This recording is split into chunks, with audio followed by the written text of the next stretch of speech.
उसका नाम है कॉन्टिन्यूटी ऑफ ए फंक्शन। ये बोर्ड और कॉम्पिटिटिव एग्जाम दोनों के लिए मैक्सिमम इंपोर्टेंट है। तो जो कंटिन्यूटी ऑफ ए फंक्शन है, किसी फंक्शन की कंटिन्यूटी 3 टाइप से पढ़ी जाती है। 3 टाइप की कंटिन्यूटी हम पढ़ते हैं। एक होती है पॉइंट कंटिन्यूटी, पॉइंट कंटिन्यूटी। एक होती है इंटरवल कंटिन्यूटी, और एक होती है भाई डोमेन कंटिन्यूटी। तो continuity of a function 3 type से पढ़ी जाती है।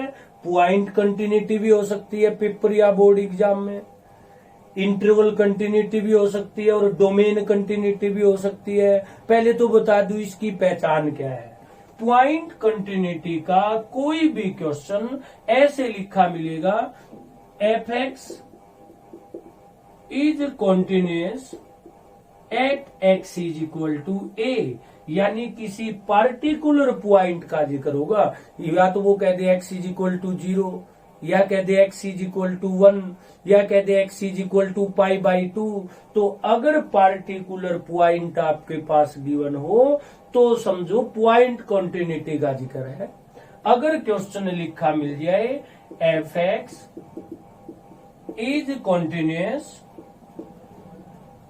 इन इंटरवल या एट ए टू बी, देखिए शाबाश, अगर इस टाइप का क्वेश्चन लिखा मिले यानी जिसमें इंटरवल का जिक्र हो, तब हम पढ़ेंगे उसको इंटरवल कंटिन्यूटी।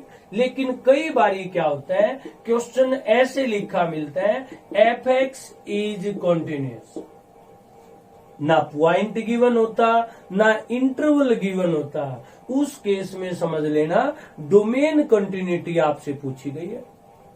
तो एक होती है पॉइंट कंटिन्यूटी, एक होती है इंटरवल कंटिन्यूटी, और एक को कहते हैं डोमेन कंटिन्यूटी। लेकिन ये जो दोनों कंटिन्यूटी हैं ये इसी तरीके से सोल्व होती है।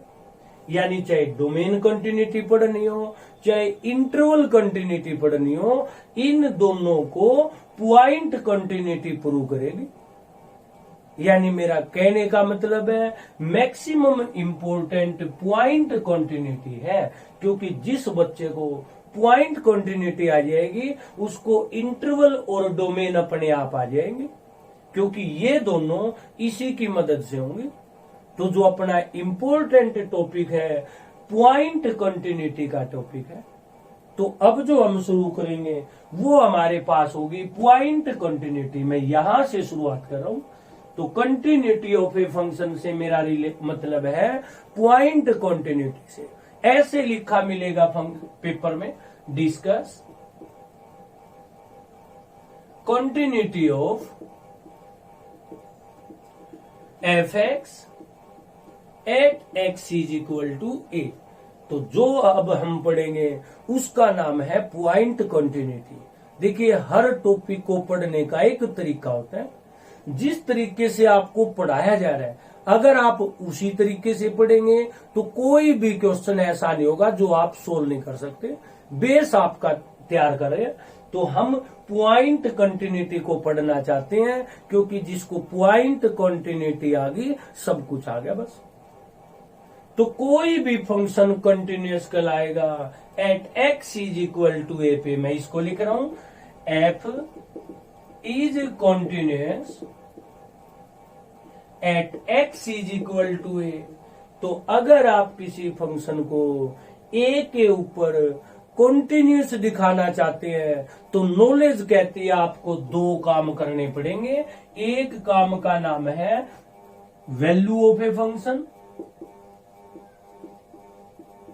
Eight x is equal to a, और एक का नाम है लिमिट ऑफ ए फंक्शन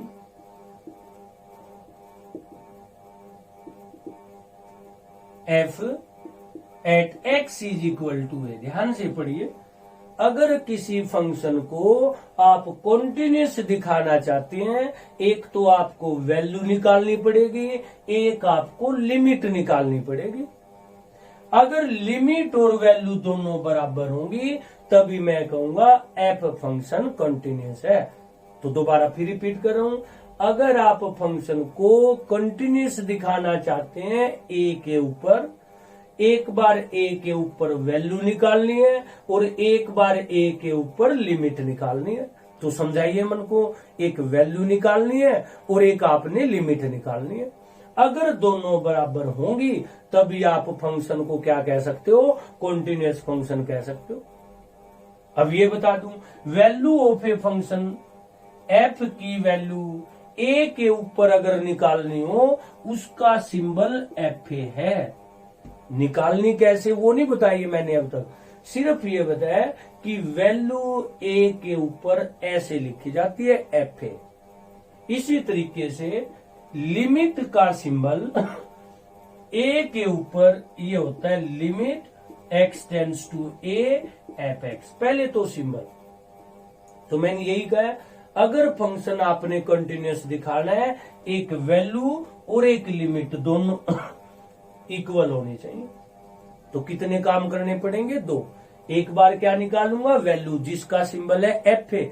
मान लिया आपको 0 पे वैल्यू निकालनी है तो एफ 0, -2 पे वैल्यू निकालनी है एफ ऑफ -2, और मान लिया आपको π/2 पे वैल्यू निकालनी है एफ ऑफ π/2। पहले तो सिंबल लिखना आएगा। इसी तरीके से लिमिट का सिंबल है limit x tends to a f x, और ये 10th में +1 क्लास में आपने खूब पढ़ा है, एक्स टेंड्स टू ए का मतलब एक्स ए के बराबर नहीं है, नियरली इक्वल होता है। तो जब भी फंक्शन को कंटिन्यूअस आपने दिखाना है, 2 काम करने हैं। एक आप वैल्यू ऑफ फंक्शन निकालेंगे जिसका सिंबल एफ है, एक आप लिमिट ऑफ फंक्शन निकालेंगे जिसका सिंबल ये है। अब निकलेगी कैसे, अब ये बता रहा हूं। अगर आप वैल्यू ऑफ ए फंक्शन निकालना चाहते हो, then put x is equal to a in f x. सुनिए दोबारा से, अगर ए पे वैल्यू निकालना चाहते हो, मैक्सिमम क्वेश्चनों में तो वो गिवन मिलती है, लिखे मिलेगा साफ ए के ऊपर ये वैल्यू है। जिसमें ना लिखा हो उसमें आप जो फंक्शन आपके पास गिवन हो उसमें एक्स की जगह ए पुट करनी है आपने। तो वैल्यू ऑफ फंक्शन या तो गिवन होगी या फिर एक्स की जगह ए पुट करनी है आपने। किसमें, एफ एक्स में। सोल्व नहीं करना है, ना कुछ कॉमन निकालना, ना कुछ काटना। जैसा फंक्शन दे रखा है उसमें यूं का यूं एक्स की जगह ए पुट कर दियो, वैल्यू आ जाएगी। तो वैल्यू निकालनी आसान है, या तो ये गिवन ही मिलेगी या फिर फंक्शन में एक्स की जगह क्या रख देंगे, ए रख देंगे। लिमिट है, लिमिट आपने +1 क्लास में निकालनी सीखी है, वही रिवाइज करवा रहा हूं। लिमिट अगर आपने निकालनी है तो सबसे पहले इसमें भी put x is equal to a in f x. जैसे वैल्यू में फंक्शन में x की जगह a पुट करते हैं, इसी तरीके से लिमिट में भी पुट तो x की जगह a ही करना है आपने। फंक्शन में x की जगह क्या पुट करूंगा, a, लेकिन बात बन भी सकती है और नहीं भी, लिमिट निकल भी सकती है और नहीं भी। इसको मैं मैथ की टर्म में बता रहा हूं। जैसे ही आप x की जगह a पुट करोगे, 2 बातें हो सकती हैं। हो सकता है फाइनाइट वैल्यू आ जाए, हो सकता है इनडिटर्मिनेंट फॉर्म आ जाए।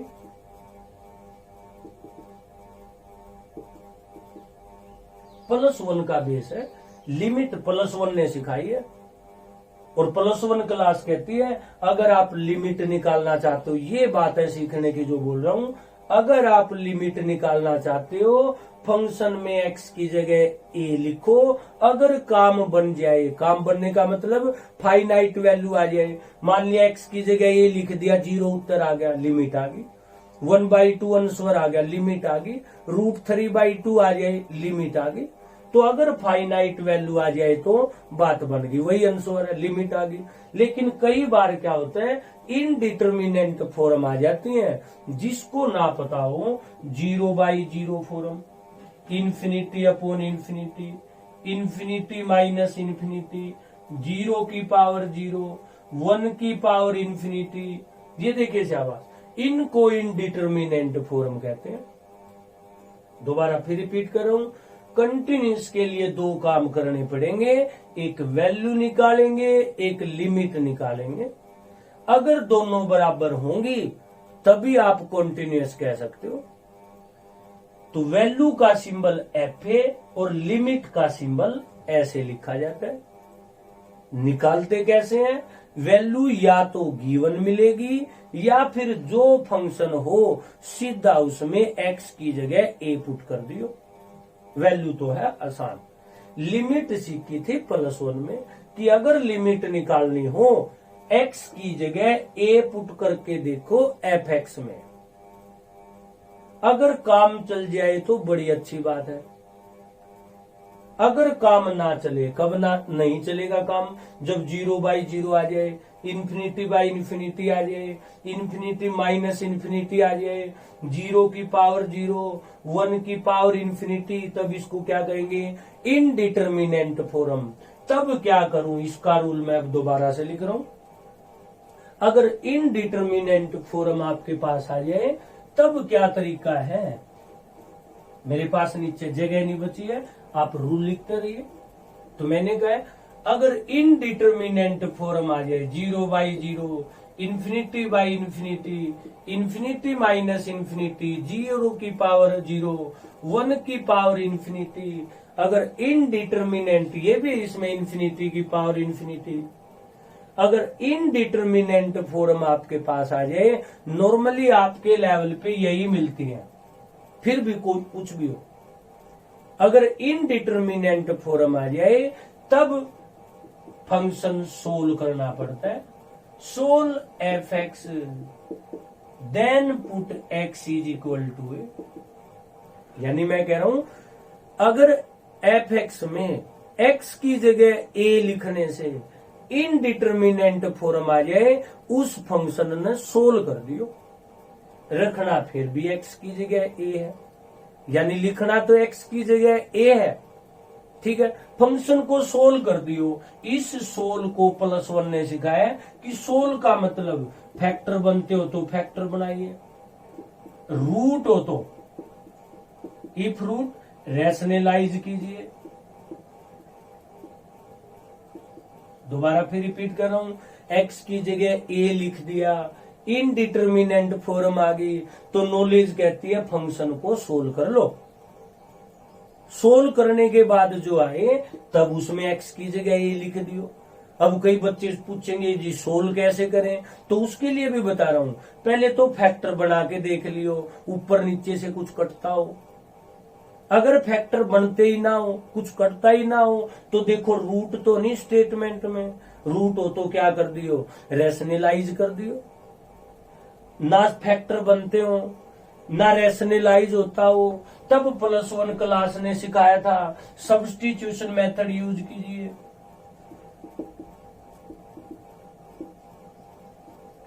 क्या था substitution method? Put x is equal to a plus h. +1 revise हो रही है लिमिट की। फंक्शन सोल्व करने का मतलब पहले तो देखो फैक्टर तो नहीं बनते, स्टेटमेंट में रूट तो नहीं, रैशनलाइज से बात बनेगी। अगर दोनों ही फेल हो जाए, सब्स्टिट्यूशन मेथड यानी पुट करो x is equal to a plus h. अगर ये तीनों चीज ना हो तब +1 क्लास कहती है यूज ट्रिग्नोमेट्री फॉर्मूले।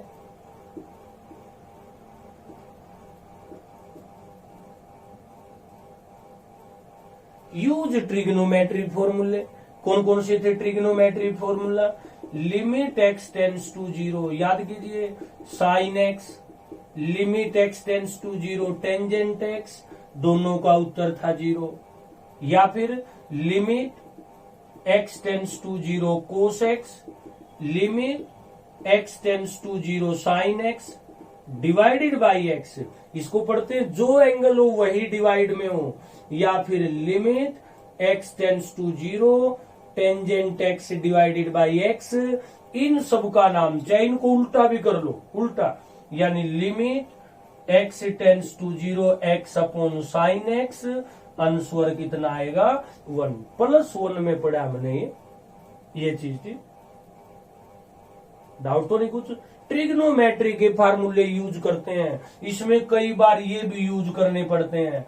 1 - cos x का formula 2 sin square x/2, 1 + cos x का फॉर्मूला 2 cos स्क्वायर x/2। देखो कंटिन्यूटी उसको आएगी जिसको लिमिट निकालनी आएगी। मैं ये मान के चल रहा हूं +1 में जो आपने पढ़ा था वो आप भूल चुके हो, इसलिए नए सिरे से बता रहा हूं कि +1 में लिमिट ऐसे निकालिए। मैं कह रहा हूं लिमिट अगर निकालनी हो सबसे पहले तो x की जगह a पुट करके देखो, अगर काम चल जाए बड़ी अच्छी बात है, अगर ना चले यानी ये फॉर्म आ जाए कोई सी, तो पहले फंक्शन सोल्व करना पड़ेगा, फिर सोचियो ए पुट करने की। अब सोल्व करने का मतलब है फैक्टर बनते हो फैक्टर बनाओ, रूट हो तो रैशनलाइज करो, दोनों ही ना हो तो पुट करके देख लो सब्स्टिट्यूशन मेथड। अगर इससे भी बात ना बने ट्रिग्नोमेट्री नजर आ जाए, क्या नजर आए क्वेश्चन में? ट्रिग्नोमेट्री, तो इनमें से कोई सा फॉर्मूला यूज होगा, ये आने चाहिए आपको। कई बार ये फार्मूले इस शक्ल में मिलते हैं तब इनको यूज करो, बेस है।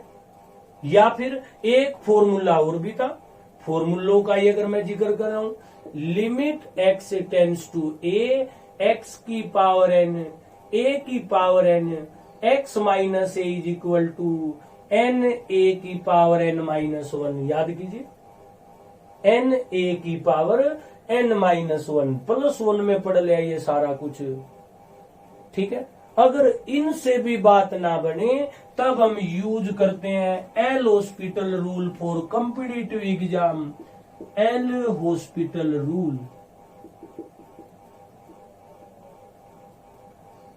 और वो एल हॉस्पिटल रूल क्या है? जो आपके पास लिखा हो ना, limit x tends to 0 f(x) divided by gx, इसको अलग से डिफरेंशिएट करो और इसको अलग से डिफरेंशिएट करो। डिफरेंशिएशन +1 में सीखा था, +2 में भी आएगा। डिफरेंशिएट कर दो ऊपर नीचे वाले को, ये तभी यूज करते हैं जब 0/0 फॉर्म हो। u/v नहीं कह रहा हूं, ऊपर वाला अलग से डिफरेंशिएट करो, ये सिर्फ कॉम्पिटिटिव एग्जाम के लिए। तो नॉर्मल बच्चा इसको अभी मत देखो, फिर देखेंगे इसको तो, ठीक है। अगर ये भी काम ना करे तो कई बार एक्सपेंशन मेथड यूज करना पड़ता है। एक्सपेंशन सिर्फ लिमिट बता रहा हूं जो आपने +1 में पढ़ी है। एक्सपेंशन मेथड का मतलब होता है, मान लिया लोग 1 + x आ जाए तो हम उसको एक्सपेंड कर सकते हैं, जो सिर्फ कॉम्पिटिटिव एग्जाम के लिए। तो सिर्फ आप ये पढ़ो बोर्ड के लिए, ठीक है। तो कंटिन्यूटी ऑफ ए फंक्शन है, कितने काम करने पड़ते हैं? 2, एक बार लिमिट निकालेंगे और एक बार वैल्यू निकालेंगे। लिमिट और वैल्यू दो चीजें अगर बराबर होंगी तब फंक्शन आपका कॉन्टिन्यूअस होगा।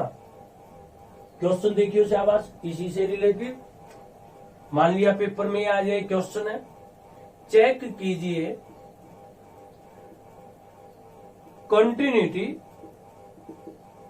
Of f(x) is equal to 2x + 3 at x is equal to 1। अब देखो ये आ जाए पेपर में, कंटिन्यूटी चेक करनी है आपने, पार्टिकुलर पॉइंट दे दिया तो पॉइंट कंटिन्यूटी है।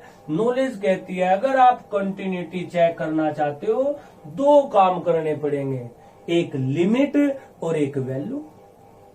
इस फंक्शन की इस पॉइंट पे लिमिट का सिंबल था, limit x tends to a इसका नाम है, limit x tends to a f(x), ऐसे ही लिखना है आपने। f(x) कितना है? 2x + 3। और कहा था अगर लिमिट निकालो, पहले तो लिखना आएगा, सॉल्यूशन तो आगे की बात है। कहा था अगर लिमिट निकालनी हो फंक्शन में x की जगह 1 पुट कर दियो, a की वैल्यू 1 है तो कितना लिखो, यहाँ पे क्या बन गया? 2x की जगह 1 + 3 5 आ गया।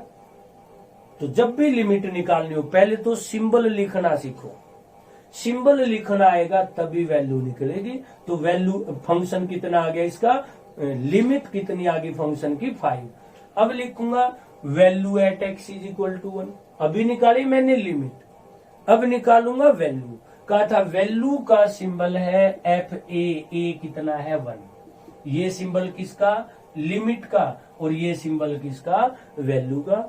और नॉलेज कहते हैं वैल्यू या तो गिवन होगी, 1 के ऊपर कहीं लिखा है, 1 के ऊपर 0 है, 1 है, 2 है, 3 है, कहीं नहीं लिख रखा। अगर गिवन ना हो तो जो फंक्शन आपके पास दे रखा है उसमें x की जगह 1 लिख दो। 2 इंटू 1 प्लस का 3 कितना आ गया 5। क्या दोनों बराबर हैं, तो लिखना आपने लिमिट 1 के ऊपर और वैल्यू 1 के ऊपर इक्वल है, therefore f is continuous function. तो f क्या होगा, कॉन्टिन्यूअस फंक्शन होगा। अगर कभी लिमिट और वैल्यू बराबर ना हो, then if limit of f(x) not equal to value of f, then f is not continuous। तो f क्या है, नॉट कॉन्टिन्यूअस। इसको डिसकॉन्टिन्यूअस भी कहते हैं। और डिसकॉन्टिन्यूअस तो वो फंक्शन जिसमें लिमिट और वैल्यू बराबर ना हो उसको डिसकॉन्टिन्यूअस फंक्शन कहते हैं। पहले डिसकंटिन्यूटी के बारे में बता देता हूं, आज सारा बेस कवर कर देता हूं। तो फंक्शन कंटिन्यूअस होगा कब, जब लिमिट और वैल्यू बराबर हो। तो डिसकंटिन्यूअस कब होगा, तो discontinuity of a function, discontinuity of a function दो टाइप की होती है डिसकंटिन्यूटी। एक होती है रिमूवेबल, एक होती है नॉन रिमूवेबल। यानी एक तो वो डिसकंटिन्यूटी जो रिमूव की जा सकती है, यानी डिसकंटिन्यूअस है लेकिन कॉन्टिन्यूअस बनाया जा सकता है। लेकिन एक होती है पक्की डिसकंटिन्यूटी जिसको आप चेंज ही नहीं कर सकते, डिसकंटिन्यूअस है तो है।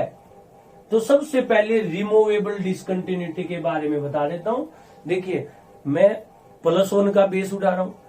आपने पढ़ा +1 में कि लिमिट के लिए लेफ्ट हैंड लिमिट और राइट हैंड लिमिट भी निकालते हैं।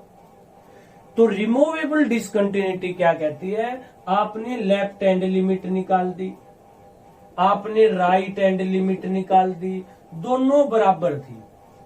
इस लाइन का मतलब है लिमिट एग्जिस्ट। ये देखिए, तो मैं आपको डिसकंटिन्यूटी के बारे में बता रहा हूं। डिसकंटिन्यूटी है 2 टाइप की।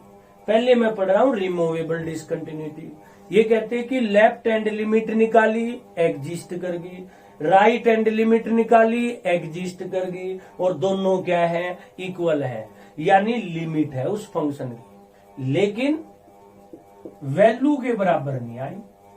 तो limit, left hand limit right hand limit बराबर हो लेकिन वैल्यू के बराबर ना हो, इस टाइप की डिसकंटिन्यूटी को क्या कहते हैं, रिमूवेबल डिसकंटिन्यूटी।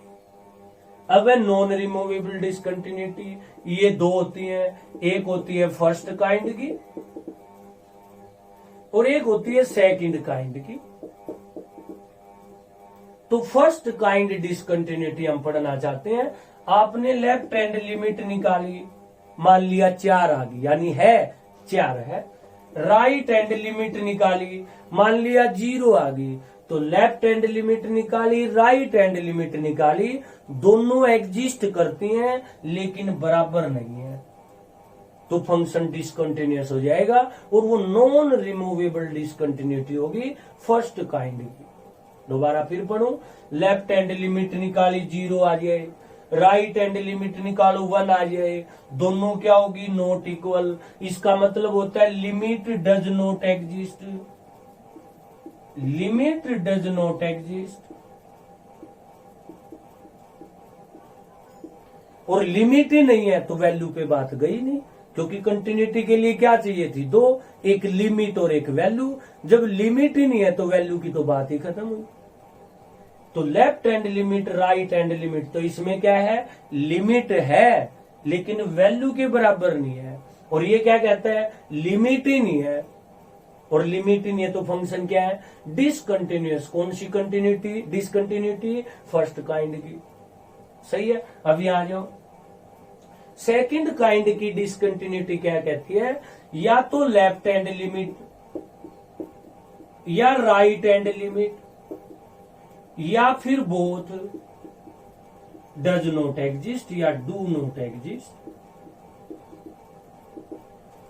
या तो लेफ्ट हैंड लिमिट ना पॉसिबल हो, इंफिनिटी आ जाए, या राइट हैंड लिमिट ना पॉसिबल हो, या दोनों ही पॉसिबल ना हो, उस केस को हम क्या कहते हैं, सेकंड काइंड ऑफ डिसकंटिन्यूटी। या तो लेफ्ट हैंड लिमिट एग्जिस्ट ना करती हो, या राइट हैंड लिमिट एग्जिस्ट ना करती हो, या दोनों ही एग्जिस्ट ना करती हो, उसको हम क्या कहते हैं भाई, नॉन रिमूवेबल या सेकंड काइंड ऑफ डिसकंटिन्यूटी। तो कंटिन्यूटी और डिसकंटिन्यूटी आपको पढ़ाई गई है। न्यूमेरिकल इसके नेक्स्ट लेक्चर से शुरू करेंगे।